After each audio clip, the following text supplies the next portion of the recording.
기도하겠습니다. 하나님, 오늘 그 누가복음 22장 6째 부분 합니다. 하나님께서 숨겨놓으신 진리를 깨달을 수 있도록 허락하여 주시옵소서. 예수 그리스도 이름으로 기도드렸습니다. 아멘. 50절부터 53절까지 같이 읽겠습니다. 시작. 그들 중에 한 사람이 대제사장의 종을 쳐 그의 오른쪽 귀를 베니 예수님께서 응답하여 이르시되 너희는 이것까지도 허락하라 하시고 그의 귀에 손을 대사 그를 낫게 하시더라. 그 뒤에 예수님께서 자기에게 온 수제사장들과 성전의 경비대장들과 장로들에게 이르시되 너희가 강도를 치듯 칼과 몽둥이를 가지고 나왔느냐. 내가 날마다 너희와 함께 성전에 있었을 때에는 너희가 나를 치려고 손을 내밀지 아니하였도다. 그러나 지금은 너희 시간이요 어둠의 권세로다 하시더라. 제가 전에 설명드리기를 성경 말씀은 예를 든다면 꿈 이야기처럼 기록이 되어 있다고 설명을 드렸었죠. 꿈을 꾸면은 꿈 해석할 때 어떻게 해석을 해요? 상징적으로 해석하죠. 불을 보면 어떤 의미이고 물에 빠지면 어떻고 좋은 옷을 차려입으면 어떻고 이런 식으로 해석을 하는데 성경 말씀도 말씀을 구성하고 있는 단어들이 상징적인 의미들을 갖고 있어서 단어들의 의미를 먼저 이해를 해야지만 그 의미를 알 수가 있어요. 그래서 지금 읽으신 말씀에서의 단어들의 의미를 먼저 찾아서 좀 정리를 해보면은 여러분들 가지고 계신 교재표 1과 같은데 표 1 보시죠. 그들 중 한 사람이라 하심은 그 주님 통치권 안으로 들어오질 않고 주님 말씀을 듣고 마음으로 이렇게 그 말씀을 비판하던 그 제사장, 서기관, 바리새인들 중 어떤 자들을 상징을 하고, 그리고 둘째 줄 보시죠. 원래 대제사장과 백성의 관계에서 대제사장은 하나님의 약속을 백성들에게 뿌리는 남편이고, 백성들은 하나님의 약속의 씨가 뿌려지는 대제사장의 아내인데, 대제사장이 돈을 받고 말씀을 배반에 넘기고 율법으로 재판하는 사법권을 권력 삼아 아내된 백성들을 종으로 삼아버렸으니 대제사장의 종이라 하시면 대제사장의 아내에서 종으로 전락한 백성들을 상징하게 되겠죠. 그리고 이어서 오른쪽 귀는 어떤 의미를 갖고 있는지 알아보기 위해서 레위기 8장 24절 같이 읽겠습니다. 시작. 아론의 아들들을 데려다가 그들의 오른쪽 깃불과 오른쪽 엄지와 오른쪽 엄지에 그 피를 바르며 또 그 피를 제단의 주위에 뿌리니라.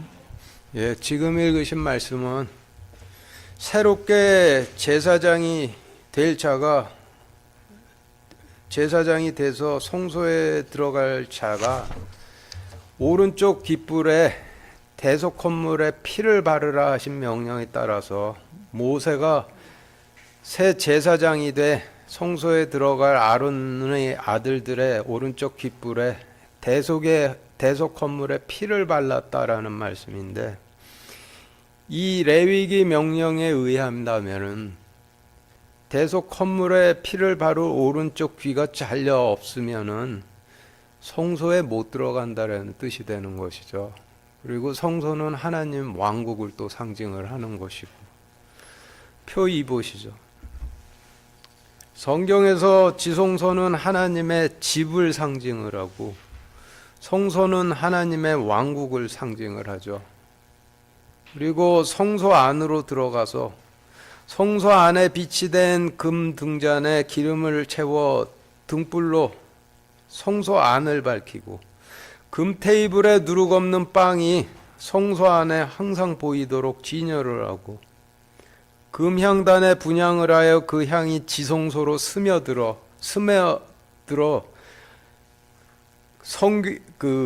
극률의 보좌에 이르도록 하는 일을 하는 제사장은 하나님 왕국 안에서 자신의 하나님 계명에 충성심을 붓고 그 빛으로 하나님 왕국 안을 밝히고 거짓이 들어가지 않은 말씀이 하나님 왕국 안에서 항상 들리도록 하고 제단으로 나아가 기도함으로 그 기도가 하나님 보좌에 이르도록 하는 일을 하나님 왕국의 백성들을 상징을 해요.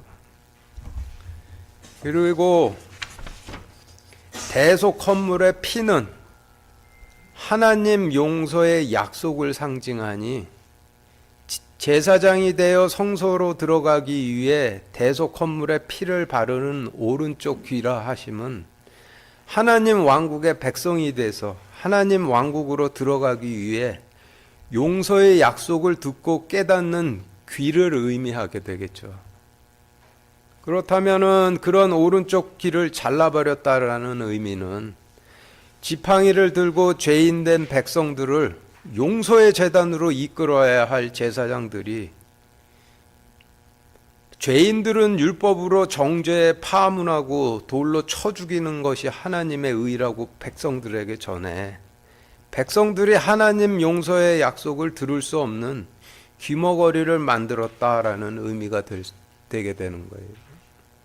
그리고 잘려진 귀라 하심은 더 이상 하나님 용서의 약속을 들을 수 없게 되어버린 귀를 의미하고 손은 하나님 통치 권능을 상징을 하죠.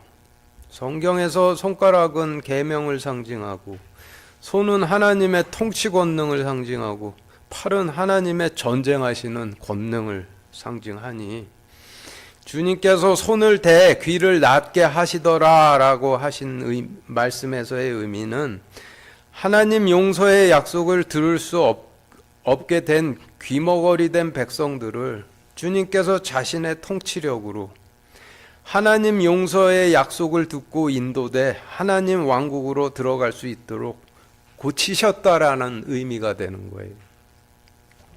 그리고 성경에서 칼과 몽둥이와 채찍은 이방인 왕국의 왕들이 자기 자신의 백성들을 노예로 부려먹고자 위협을 할 때 사용하는 그 통치 권력을 상징을 하는데 지금도 북한이나 러시아 같은 곳의 통치자들은 자신의 백성들을 노예처럼 부려먹으려고 폭력으로 자신의 백성들을 통치하죠.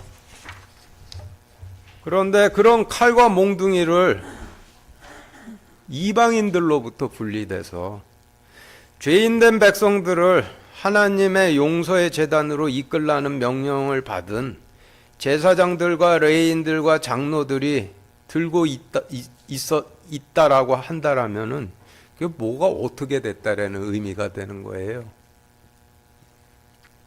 수제사장, 레위인, 장로들이 하나님께서 죄인된 자신의 백성들을 용서의 제단으로 이끌라 주신 지팡이는 버리고 애굽의 파라오처럼 칼과 몽둥이를 들고 율법으로 재판하는 사법권을 권력 삼아 애굽의 파라오처럼 하나님의 백성들을 노예로 부려먹고 있었다라는 의미가 되는 것이죠.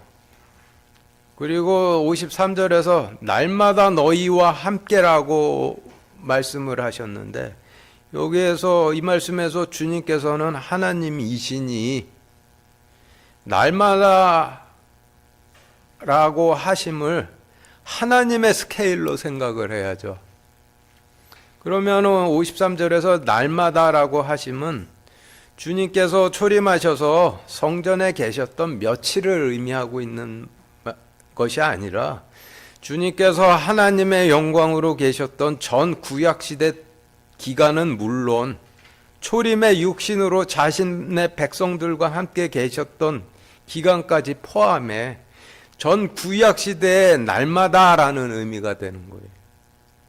그리고 주님의 손은 주님께서 자신의 백성들을 통치하시는 통치 권능을 상징을 하니 지금까지의 어휘에 대한 설명을 47절부터 53절까지의 말씀에 대입해 정리를 해보면 여러분들 가지고 계신 교재표 3과 같은데 표 3 보시죠. 50절부터 보면은 주님의 통치 안으로 들어오질 않고 주님 주변에 있던 제사장, 서기관, 바리새인들 중 어떤 사람들은 말씀을 배반해 넘긴 대제사장이 노예 삼은 백성들을 율법으로 정죄하고 파문하고 돌로 쳐 하나님 용서의 약속을 더 이상 들을 수 없는 귀머거리들을 만드니 예수님께서 응답하여 이르시되 너희 중에 죄 없는 자가 먼저 돌로 치라 하시고 종살이하며 하나님 용서의 약속에 귀머거리가 된 백성들의 귀에 자신의 통치 권능을 대사 그들이 하나님 용서의 약속을 듣고 하나님 왕국으로 들어갈 수 있도록 고치시더라. 52절 그 뒤에 예수님께서 자기에게 온 수제사장들과 레위인들과 장로들에게 이르시되 내가 맡긴 지팡이로 죄인된 백성들을 용서의 제단으로 이끌어야 할 너희가 지팡이는 버리고 이방인 왕국의 통치자들이 백성을 노예로 부려먹기 위해 휘두르는 칼과 몽둥이를 가지고 나왔느냐? 내가 전 구약 시대 동안 날마다 너희와 함께 성전에 있었을 때에는 너희가 나를 치려고 통치 권력을 내밀지를 아니하였도다. 그러나 지금은 너희 시간이요 어둠의 권세로다 하시더라. 라는 의미로 정리가 되는데 50절부터 53절까지의 말씀을 간단히 정리를 해보면은 초림 당시 제사장들과 레위인들에 의해 율법의 취지가 어떻게 변질이 되었고 그리고 남편인 대제사장과 아내인 백성들의 관계는 또 어떻게 변질되었는지를 하나님의 관점에서 설명을 해주시는 말씀이 되는 것이죠. 54절부터 62절까지 같이 읽겠습니다. 시작. 그때 그들이 그분을 붙잡아 끌고 대제사장의 집으로 데리고 들어가니 베드로는 일찍이 떨어져서 따라가니라. 그들이 집회장 한가운데에 불을 피우고 함께 자리를 잡으매 베드로도 그들 가운데 앉으니라. 그런데 그가 불 곁에 앉을 때 어떤 하녀가 그를 보고 유심히 그를 바라보며 이르되 이 사람도 그와 함께 있었도다 하거늘 그가 그분을 부인하여 이르되 여자야 나는 그를 알지 못하노라 하니 조금 뒤에 또 다른 사람이 그를 보고 이르되 너도 그들과 한패라 하거늘 베드로가 이르되 사람아 나는 아니다 하더라. 1시간쯤 시간이 지나서 또 다른 사람이 확신 있게 단언하여 이르되 이 자는 갈릴리 사람이므로 진실로 그와 함께 있었느니라 하매 베드로가 이르되 사람아 내가 네게 무엇을 말하는지 알지 못하노라 하더라. 그가 아직 말할 때 즉시 수탉이 울더라. 주께서 돌이키사 베드로를 바라보시니 베드로가 그분께서 자기에게 하신 말씀 곧 수탉이 울기 전에 내가 나를 3번 부인하리라 하신 주의 말씀을 기억하고 나가서 비통하게 우니라. 예, 누가복음 22장 전체 말씀의 구성은 유다와 베드로의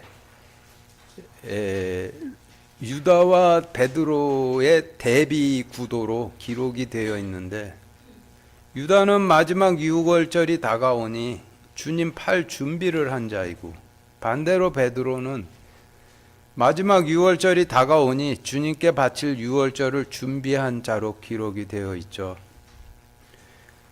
돈주머니를 맡았으되 돈주머니에서 돈을 훔치고 주님을 따르고는 있되 오히려 사탄에게 팔려 돈을 받고 주님을 배반해 팔고 주님께 입은 맞추되 칼은 숨기고 있는 유다는 성전을 맡았으되 성전 보고에서 돈을 훔치고 말씀을 따르되 사탄에게 팔려 돈을 받고 말씀을 배반해 팔고 입으로는 제단으로 나가 주님을 공경하는 척하나 주님께서 맡기신 지팡이는 버리고 율법으로 백성들을 위협해서 노예로 부려먹고 있던 구약시대의 제사장들 상징하죠.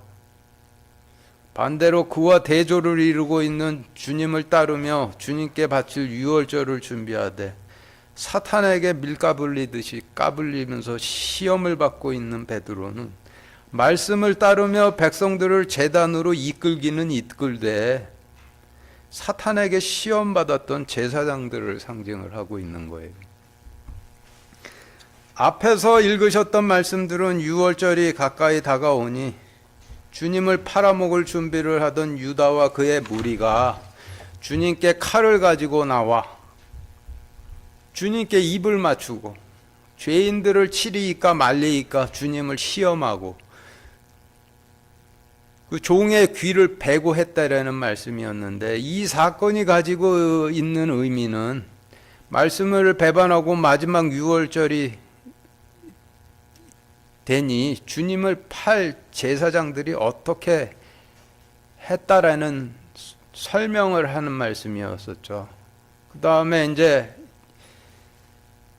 반대로 이제 지금 읽으신 말씀은 유다와는 대조를 이루고 있는 베드로에 대한 사건 기록인데, 말씀을 따르며 유월절을 준비를 하되 사탄에게 시험을 받았던 제사장들이 어떠했다라는 설명의 말씀이 되는 거예요. 보다 짧은 문단으로 나누어 읽어보면서 좀 더 자세히 내용 알아보도록 하겠습니다. 54절 55절 다시 같이 읽겠습니다. 시작. 그때 그들이 그분을 붙잡아 끌고 대제사장의 집으로 데리고 들어가니 베드로는 멀찍이 떨어져서 따라가니라. 그들이 집회장 한가운데 불을 피우고 함께 자리를 잡으매 베드로도 그들 가운데 앉으니라.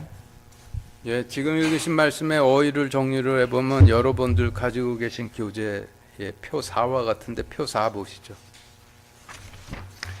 성경에서 장막이라 하시면은 하나님께서 거하셨던 성막을 상징을 하고, 성경에서 집이라 하시면 하나님께서 거하셨던 예루살렘 성전을 상징을 하죠. 그런데 사탄에게 팔린 대제사장이 성전을 차지하고 성전 꼭대기 자리에 앉아 버렸으니, 주님께서 초림하셨을 때 주님께서 자신의 집이신 예루살렘 성전이 아니라 광야에 계셔야 했었죠. 그래서 54절에서 대제사장의 집을 진리의 관점으로 본다면 예루살렘 성전을 상징을 의미를 하겠죠.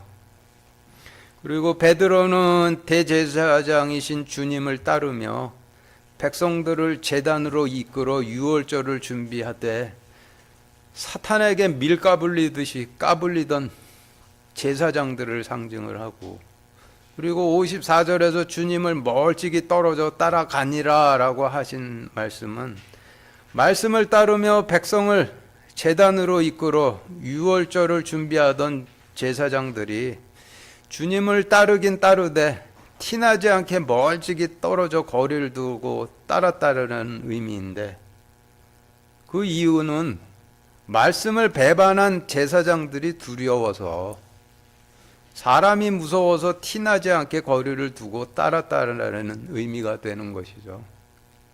그리고 집회장 한가운데 불이라 하심은 대제사장이 되어버린 예루살렘 성전 집회장 한가운데 있는 불을 의미하니, 성전의 불은 제단이죠. 그래서 예루살렘 성전 제단에 헌물을 바치기 위해 피워놓은 불을 의미할 테고, 불을 피우고 자리를 잡으매라고 하시면 제사장이 성전 제단에 헌물을 바치기 위해 불을 피우고 자리를 잡았다라는 의미가 되겠죠. 이어서 베드로도 그들 가운데 앉으니라 라고 하신 말씀의 의미는 주님을 따르긴 따르되 사람을 두려워해 티나지 않게 거리를 두고 따르던 제사장들도 자신의 제사장 임무를 수행할 때 말씀을 배반한 제사장 무리들과 함께 했다라는 의미가 되는데, 말씀을 따르던 주님을 따르던 제사장들도 자신의 그 일 때문에 어쩔 수 없이 말씀을 배반한 제사장들과 함께 했다라는 의미가 되는 것이죠. 그래서 지금까지의 어휘에 대한 설명을 54절, 55절 말씀에 대입해 정리를 해보면은 여러분들 가지고 계신 교재 5와 같이 정리가 되는데, 표 5와 같이 정리가 되는데, 표 5에서 54절부터 보시면은 그때 수제사장들과 레위인들, 장로들이 그분을 붙잡아 끌고 예루살렘 성전으로 데리고 들어가니 주님을 주님을 따르는 제사장들도 다른 사람들이 두려워 티나지 않게 거리를 두고 멀찍이 떨어져 따르니라. 그들이 예루살렘 성전 집회장 한가운데 있는 성전 제단에 헌물을 바치기 위해 불을 피우고 제사장 임무를 수행하기 위해 자리를 잡을 때 말씀을 따르긴 따르되 사람이 두려워 티나지 않게 거리를 두고 멀찍이 따르던 제사장들도 말씀을 배반한 제사장들과 함께 하니라 라는 의미로 정리가 돼요.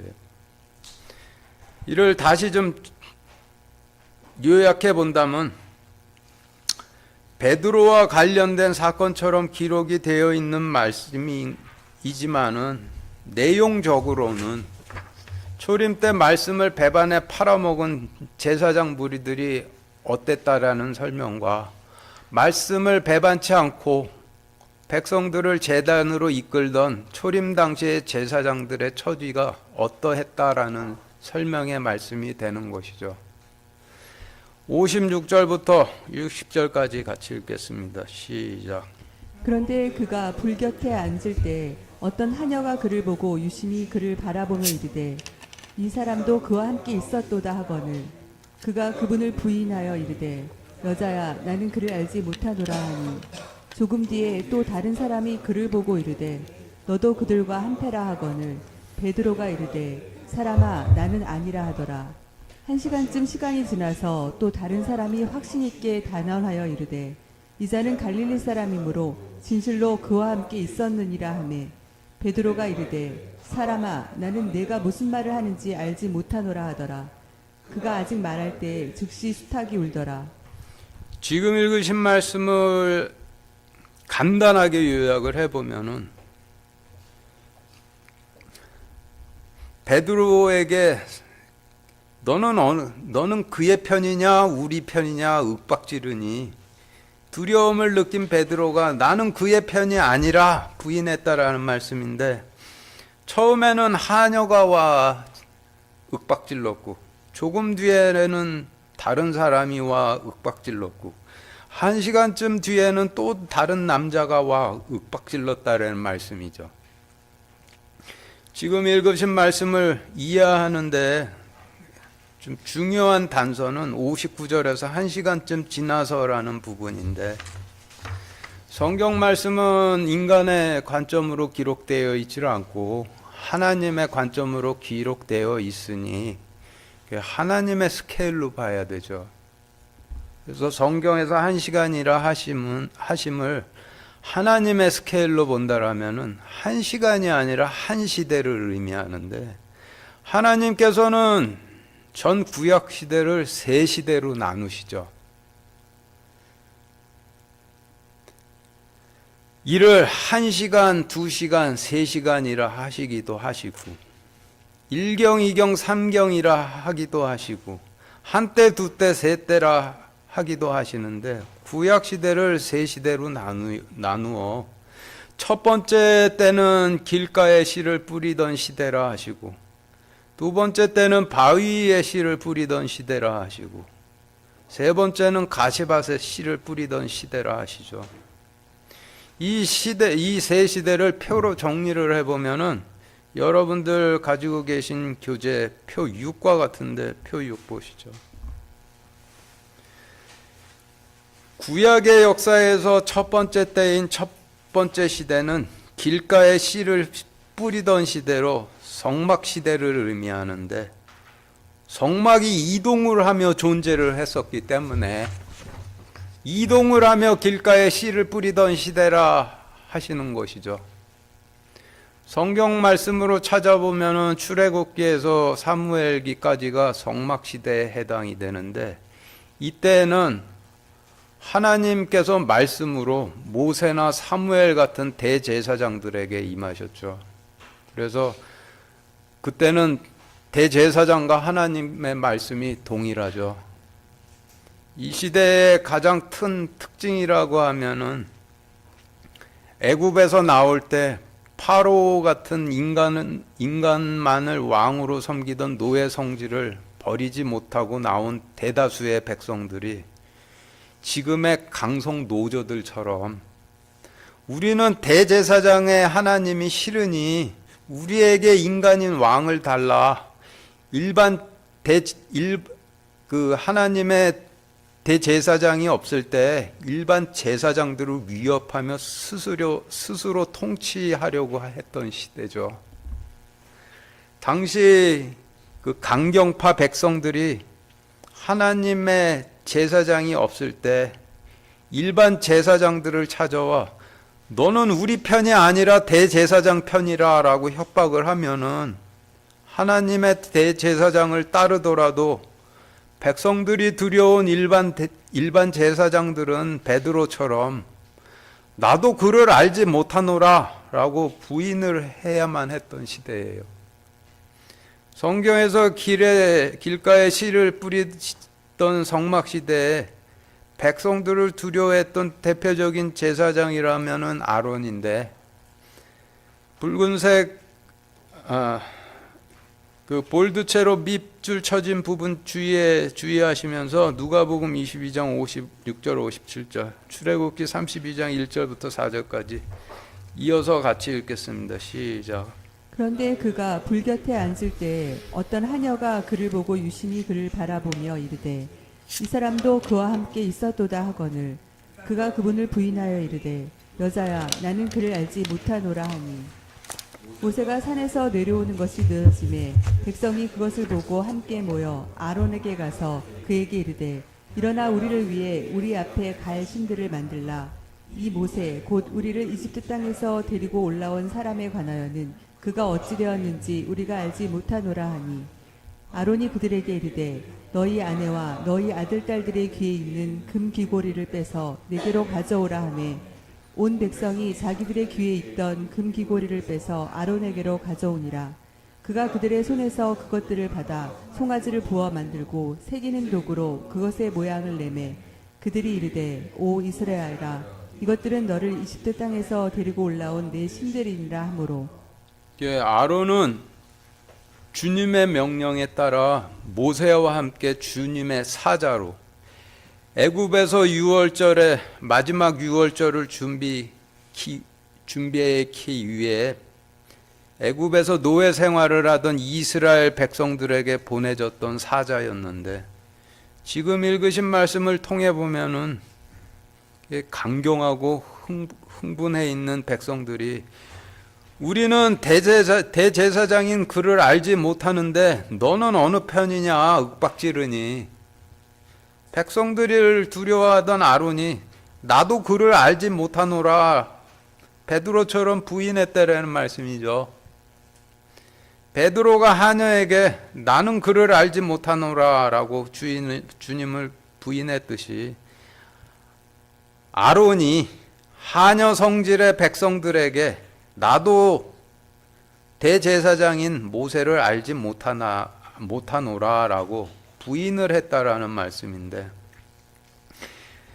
성경에서 첫째 때인 길가에 씨가 뿌려지던 성막시대에는 노예 성질을 갖고 있던 하녀 같은 다수의 백성들이 절대 갑이었고, 소수의 제사장들은 힘없는 을이어서 하녀 같은 강경한 백성들이 흥분해 대제사장을 통해 받는 하나님의 통치가 싫으니 인간인 왕을 통치자로 달라 할 때 그 하나님의 제사장을 따르더라도 백성들을 두려워하던 제사장들은 하나님의 제사장을 부인했다라는 예가 되는 것이죠. 표 6 계속 보시죠. 성경에서 구약 시대의 두 번째 때인 두 번째 시대는 바위 위에 씨를 뿌리던 성전 시대를 의미하는데, 거대한 돌로 지은 예루살렘 성전을 하나님께서는 바위라 하시죠. 그래서 예루살렘 성전에 씨를 뿌리셨던 시대를 바위 위에 씨를 뿌리던 시대라 하시는데, 성경의 말씀에서 찾아보면 역대기에서 솔로몬이 예루살렘 성전을 건립했을 때로부터 바빌론의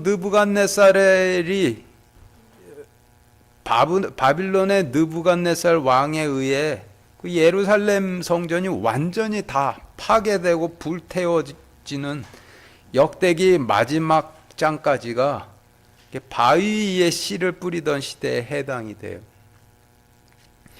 당시에는 하나님께서 말씀으로 엘리야, 엘리사, 이사야, 예레미야 같은 대언자들에게 임하셨었는데, 이 시대의 가장 큰 특징이라면은 백성들이 그토록 요구했던 인간인 왕들이 등장해 백성들을 통치를 했죠. 그런데 열왕기 역대기 말씀을 보시면은 하나님을 대신해 통치하며 하나님 약속의 씨를 뿌려 할 이스라엘의 왕들이 하나님을 배반한 완전한 독재자들이었고, 제사장들은 힘없는 완전 의리였죠. 그래서 당시 독재자인 왕들이 제사장들을 가만히 들여다보면서 너는 나의 편이 아니라 대언자의 편이 아니냐 추궁하면은, 하나님의 대언자를 따르더라도 왕을 두려워하던 제사장들은 베드로가 사람아 나는 아니라 라고 부인을 했듯이 왕이여 저는 아닙니다 라고 부인을 하던 시대였죠. 바위 위에 씨를 뿌리던 시대를 대표하는 제사장이라면은 열왕기 시대의 북이스라엘 왕 아합의 청지기 오바댜인데, 성경에서 청지기는 제사장 뜻하죠. 아합의 왕 청지기이지만은 대언자들이 전하던 말씀을 두려워하여 아합이 대언자들을 죽이려 할 때 대언자들을 숨기고 빵과 물을 먹였던 자인데, 그렇지만은 아합 왕 앞에서는 자신이 숨기고 있던 대언자들을 모른다라고 목숨을 부지하기 위해서 부인할 수밖에 없었던 자였죠. 북이스라엘의 아합 왕 때 제사장 오바댜에 대한 말씀이 열왕기상 18절 7절부터 15절까지 같이 읽겠습니다. 시작. 보라, 오바댜가 길에 있을 때에 엘리야가 그를 만나매 오바댜가 그를 알아보고는 얼굴을 대고 엎드려 이르되 당신이 곧 내 주 엘리야이십니까 하니, 그가 대답하되 그러하다. 가서 내 주에게 고하기를 보소서 엘리야가 여기 있나이다 하라 하매, 그가 이르되 내가 무슨 죄를 지었기에 당신이 당신의 종을 아합의 손에 넘겨주어 죽게 하려 하시나이까. 주 당신의 하나님께서 살아계심을 두고 맹세하옵나니 내 주께서 당신을 찾으려고 사람을 보내지 아니한 민족이나 왕국이 없었는데, 그들이 말하기를 엘리야가 거기 없다 하면 그가 그 왕국과 그 민족으로 하여금 당신을 보지 못하였다고 맹세하게 하였나이다.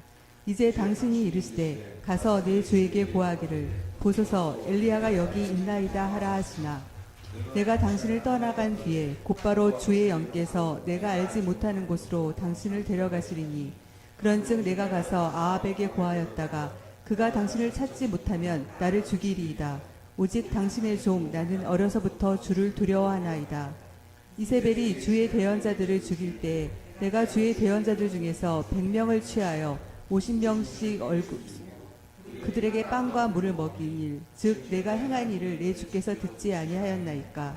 이제 당신이 이르시되 가서 내 주에게 고하기를 보소서 엘리야가 여기 있나이다 하라 하시나니, 그리하면 그가 나를 죽이리이다 하매, 엘리야가 이르되 내가 서서 섬기는 만군의 주께서 살아계심을 두고 맹세하노니 내가 이날 반드시 나를 아합에게 보이리라 하니라.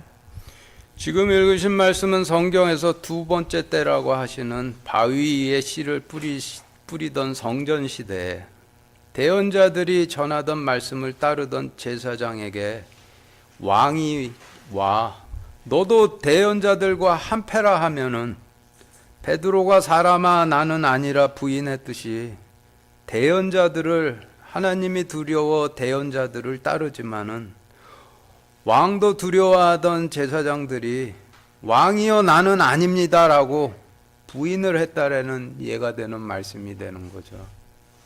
계속 표 6 보시죠. 이어서 성경에서 세 번째 때인 가시밭에 씨를 뿌리던 시대는 율법 시대를 의미하는데 율법으로 서로 정죄하고 찌르는 때에 씨를 뿌리셨다 하여 가시밭에 씨를 뿌리던 시대라 하시는 것이죠. 성경에서 보면은 바빌론으로 포로로 끌려갔던 남유다 왕국의 백성들이 다시 약속의 땅으로 돌아온 느헤미야서로부터 주님께서 초림하셔서 십자가 제단을 열어주시기 전까지가 가시밭에 씨를 뿌리던 시대에 해당이 되는데 느헤미야서가 끝이고 바로 그냥 복음서로 이어지죠. 그 사이에 기록이 없죠. 이때는 가시밭에 씨를 뿌리던 시대의 마지막에는 주님께서 직접 오셔서 약속의 씨를 뿌리셨는데 이 시대의 가장 큰 특징이라면은 말씀을 배반한 대제사장들과 제사장 무리들이 율법으로 재판을 하는 사법권을 권력 삼아 중세 때 교황들처럼 말씀을 따르는 제사장들을 오히려 정죄하고 파문하고 돌로 치며 독재하던 시대여서 말씀을 배반한 대제사장과 그의 제사장들이 육신으로 임하신 주님을 따르려는 제사장들에게 내가 단언하건대 너는 갈릴리 사람이므로 그와 한패라 추궁하면은 주님을 따르고 싶어도 파문이 두려우면은 오늘 말씀에서의 베드로처럼 나는 당신이 무슨 말을 하는지 모르겠다라고 부인을 했던 시대가 되는 것이죠. 성경에서 이 시대를 대표하는 제사장이라면 니고데모가 되는데 니고데모에 관한 말씀인 요한복음 3장 1절 2절 같이 읽겠습니다. 시작. 바리새인 중에 니고데모라는 사람이 있었는데 그는 유대인들의 치리자더라. 그가 밤에 예수님께 나와 그분께 이르되 랍비여 우리가 당신은 하나님으로부터 오신 선생인 줄 아나이다. 하나님께서 함께하지 아니하시면 당신이 행하시는 이 기적들을 아무도 할 수 없나이다 하매 니고데모는 백성들에게 니고데모는 바리새인이었고 유대인의 치리자로서 백성들에게 하나님 약속의 씨를 뿌리던 실질적 제사장 임무를 수행하던 자였는데 그런 거가 주님을 찾아오긴 찾아오되 밤에 찾아왔다고 하니 그 이유는 다른 제사장들이나 바리새인들에게 너도 그와 한패라 추궁당하다 파문될까 염려해 어둠 속에 숨어서 주님을 찾아왔다라는 말씀이죠. 성경에서 셋째 때인 가시밭에 씨를 뿌리던 율법 시대에는 주님을 따르고자 하던 제사장들이 말씀을 배반하고 넘긴 제사장 무리들이 두려워 이와 같이 부인했다라는 예가 되는 말씀입니다. 다시 이제 오늘 본문 말씀으로 돌아가서 56절 57절 다시 같이 읽겠습니다. 시작. 그런데 그가 불 곁에 앉을 때 어떤 하녀가 그를 보고 유심히 그를 바라보며 이르되 이 사람도 그와 함께 있었도다 하거늘 그가 그분을 부인하여 이르되 여자야 나는 그를 알지 못하노라 하니 지금 읽으신 말씀은 성경에서 첫째 때인 길가에 씨를 뿌리던 시대의 상황을 설명하시는 말씀이 되는데 여기서 베드로는 성경에서 첫째 때인 길가에 씨를 뿌리던 성막시대에 하나님의 대제사장을 따르던 제사장들을 상징하고 하녀는 하나님의 약속의 씨가 실으니 인간인 왕의 씨를 뿌려달라던 노예 성질을 갖고 있던 그 강경파 백성들을 상징을 하죠. 그래서 지금 드린 설명을 56절, 17절 말씀에 대입해 정리를 해보면은 여러분들 가지고 계신 교재의 표 7과 같이 정리가 되는데, 표 7 보시죠.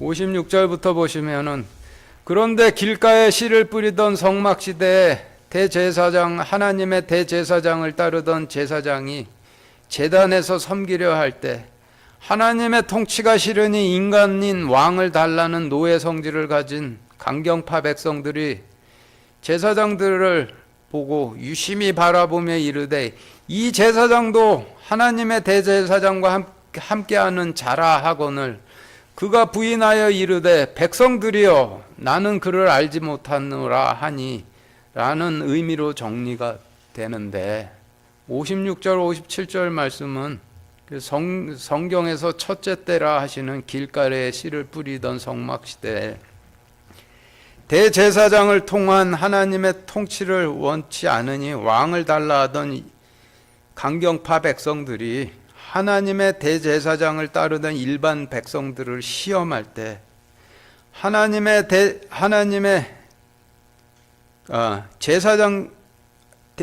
제사장들이 하나님의 대제사장을 이와 같이 부인했다라는 그 말씀이죠. 58절 같이 읽겠습니다. 시작. 조금 뒤에 또 다른 사람이 그를 보고 이르되 너도 그들과 한패라 하거늘 베드로가 이르되 사람아 나는 아니라 하더라. 예, 지금 읽으신 말씀은 성경에서 두 번째 시대인 바위 위에 씨를 뿌리던 성전 시대의 상황을 설명하시는 말씀이 되는데, 지금 읽으신 말씀의 어휘를 정리를 해보면은 여러분들 가지고 계신 교재 표 8과 같아요. 조금 뒤라 하시면 1시간쯤 뒤라는 뜻이지만 성경에서 1시간쯤 뒤라는 의미는 한 시대 뒤라는 뜻이죠. 그래서 58절에서 조금 뒤라 하시면 길가에 씨를 뿌리던 성막 시대가 지나고, 바위 위에 씨를 뿌리는 성전 시대가 되어라는 의미가 되고, 그리고 다른 사람이란 다른 남자라는 뜻인데, 성경에서 남자는 아내된 백성들에게 하나님 약속의 씨를 뿌려야 하는 왕이나 대제사장을 상징을 하죠. 그런데 성경에서 두 번째 때인 바위 위에 씨를 뿌리던 성전 시대에 백성들에게 하나님 약속의 씨를 뿌려야 했던 남자는 이스라엘의 왕들이었으니, 58절에서 다른 사람이라 하시면 열왕기 역대기 시대의 열 왕들을 의미하겠죠. 그리고 그들이라 하시면 바위 위에 씨를 뿌리던 성전 시대에 하나님께서 말씀으로 임해 계시던 엘리야, 엘리사, 이사야, 예레미야 같은 대언자들을 상징하고, 사람아라고 하면 왕이시여라는 의미가 되겠죠. 그래서 지금까지의 어휘에 대한 설명을 58절 말씀에 대입해 정리를 해보면은 여러분들 가지고 계신 교재 표 9와 같이 정리가 되는데, 표 9 보시죠. 길가에 씨를 뿌리던 성막 시대 조금 뒤에 바위 위에 씨를 뿌리는 성전 시대의 통치자들인 왕들이 와 대언자들을 따르는 제사장들을 보고 이르되, 너도 엘리야, 엘리사, 이사야, 예레미야처럼 하나님 말씀을 전하는 대언자들과 한패라 하거늘 말씀을 따르던 오바댜 같은 제사장들이 이르되, 왕이여 나는 아니니이다 하더라 라는 의미로 정리가 되죠. 바위 위에 씨를 뿌리던 성전 시대의 제사장들이 이스라엘을 통치하던 왕들에게 시험을 당할 때 이와 같이 부인하였다라고 설명하시는 말씀이죠. 59절 60절 다시 같이 읽겠습니다. 시작. 1시간쯤 시간이 지나서 또 다른 사람이 확신 있게 단언하여 이르되 이 자는 갈릴리 사람이므로 진실로 그와 함께 있었느니라 하매 베드로가 이르되 사람아 나는 내가 무슨 말을 하는지 알지 못하노라 하더라. 그가 아직 말할 때 즉시 수탉이 울더라. 지금 읽으신 말씀은 성경에서 셋째 때라 하시는 가시밭에 씨를 뿌리던 율법시대의 제사장들의 처지에 대한 말씀인데, 지금 읽으신 말씀의 어휘를 정리해 보면은 여러분들 가지고 계신 교재 표 10과 같아요. 표 10 보시죠. 앞에서 58절 말씀이 바위 위에 씨를 뿌리던 성전 시대를 설명하신 말씀이었으니, 지금 읽으신 말씀에서 1시간쯤 지나서라는 의미는 구약 시대의 둘째 때인 바위 위에 씨를 뿌리는 성전 시대가 지나서라는 뜻이 되죠. 그리고 또 다른 사람이라 하시면 또 다른 남자라는 뜻으로 성경에서 세 번째 시대인 가시밭에 씨를 뿌리던 율법 시대에 약속의 씨를 뿌려야 했던 남자인 대제사장을 상징을 하고 있는데, 가시밭에 씨를 뿌리던 율법 시대에 아내던 백성들에게 하나님의 약속의 씨를 뿌려야 할 남편인 대제사장이 말씀을 배반해 넘기고 율법으로 재판하는 사법권을 권력 삼아 백성을 종으로 부려먹고 있었죠. 그리고 베드로는 육신으로 임하신 주님을 따르는, 초림 때 육신으로 임하신 주님을 따르는 제사장들을 의미하고, 수탉이 울더라라고 하시면 신약시대 아침이 밝아오더라라는 뜻이죠.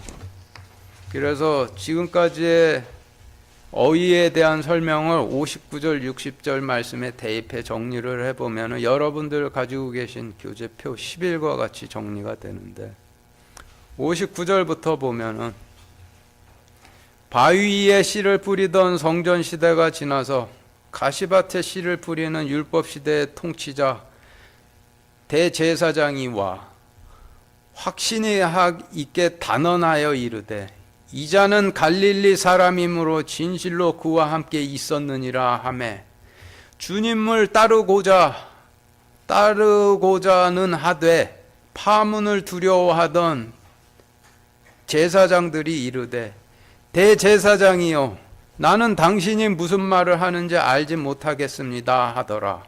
그가 아직 부인할 때 즉시 신약시대의 아침이 밝아오더라라는 의미가 정리가 되는데, 가시밭에 씨를 뿌리던 율법시대에 주님을 따르고자 하나 대제사장의 파문을 두려워하던 일반 제사장들이 대제사장에게 말씀을 팔아넘긴 대제사장과 제사장들에게 시험당할 때 이와 같이 부인했다라는 것을 설명하시는 말씀이 되죠. 그래서 지금까지의 내용을 종합해 보면은 베드로가 주님을 3번 부인했다라는 말씀의 의미는 전 구약 시대 동안 주님께서 모세나 사무엘 같은 대제사장을 통해 임하셨건, 엘리야, 엘리사, 이사야, 예레미야 같은 대언자들을 통해 임하셨건, 육신으로 직접 임하셨건, 말씀을 따르고자 하던 제사장들이 시험 당할 때 전부 주님을 부인할 수밖에 없었던 환경에 있었다라는 것을 설명해 주시는 말씀이 되는 것이죠. 누가복음 22장 31절 32절 같이 읽겠습니다. 시작. 또 주께서 이르시되, 시몬아 시몬아 보라, 사탄이 너희를 밀가부르듯 하려고 너희를 갖기 원하였으나 내가 너를 위하여 네 믿음이 쇠하지 않도록 기도하였은즉 너는 돌이킨 뒤에 네 형제들을 강하게 하라 하시니. 오늘 말씀을 통해 보면은 부인을 한 자들이 하나님의 백성들의 제사장이에요. 부인을 안 한 자들이 하나님의 백성들이 제사장들이 되는 거예요. 이 말씀을 통해 보면은 부인을 한 자들이 하나님의 제사장이라는 뜻이 되는 거죠. 그래서 지금 읽으신 말씀은 말씀을 따르긴 따르되 자신들이 처한 환경 때문에 부인해서 실족할 수밖에 없는 위험에 항상 처해 있던 일반 제사장들과 백성들을 위해서 주님께서 그들의 믿음이 쇠해서 그들에게로 넘어가지 않도록 전 구약 시대 동안 항상 기도하고 계셨다라는 것을 설명하시는 말씀이죠. 그리고 그 다음에 이어지는 말씀은 부인을 안 하던 자들과 부인을 했던 자들과 이제 영원히 분리시키시는 일을 하시게 되는 거예요. 오늘 말씀 마치겠습니다.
기도하겠습니다.